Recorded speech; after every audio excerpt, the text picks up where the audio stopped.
തിരുവനന്തപുരം മുതലപ്പുഴയിലെ മണൽ നീക്കത്തിൽ ചന്ദ്രഗിരി ഡ്രഡ്ജറിന്റെ കേടുപാടുകൾ പരിഹരിക്കാതെ ഫിഷറീസ്. ഡ്രഡ്ജർ തകരാറിൽ ആയതോടെ മുതലപ്പുഴയിൽ മണൽ നീക്കം അവസാനിച്ചു.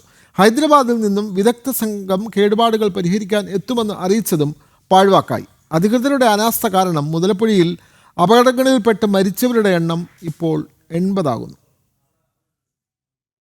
കേടുപാട് പറ്റി അഴിമുഖത്ത് തുടരുന്ന ചന്ദ്രഗിരി ഡ്രഡ്ജറിന്റെ പ്രശ്നങ്ങൾ പരിഹരിക്കാൻ ഹൈദരാബാദിൽ നിന്നും വിദഗ്ധ സംഘം എത്തുമെന്നാണ് ഏറ്റവും പുതുതായിട്ട് ഫിഷറീസ് വകുപ്പിൽ നിന്നും അറിയാൻ സാധിക്കുന്നത്. എന്നാൽ കഴിഞ്ഞ 2 മാസമായി ഡ്രഡ്ജർ തകരാറിലായിട്ട് ഹൈവേ അതോറിറ്റിയുമായി ചേർന്ന് എറണാകുളം തൃശൂർ മേഖലകളിൽ നിന്നുമുള്ള ശക്തിയേറിയ ഡ്രഡ്ജറുകൾ തീരത്തെത്തിക്കുമെന്നറിയിച്ചിട്ടും നടപടിയില്ല. ഡ്രഡ്ജറുകൾ എത്തിക്കാത്തത് കൊണ്ട് തന്നെ മുതലപ്പുഴയിലെ മണൽ നീക്കം അവസാനിച്ചു. ഇതോടെ വീണ്ടും അഴിമുഖത്തേക്ക് മണൽ അടിഞ്ഞുകൂടാൻ തുടങ്ങി. അഴിമുഖത്തെ ആഴം കുറഞ്ഞു. അപകടങ്ങൾ പതിവായി. 80-ലധികം ജീവനുകൾ മുതലപ്പുഴയിൽ പൊളിഞ്ഞതായിട്ടാണ് അനൌദ്യോഗിക കണക്കുകൾ. ട്രോളിംഗ് നിരോധനം നീങ്ങി മത്സ്യബന്ധനം സജീവമായി തുടങ്ങുമ്പോൾ ദുരന്തങ്ങളും മരണങ്ങളും മുതലപ്പുഴയെ തേടിയെത്തി.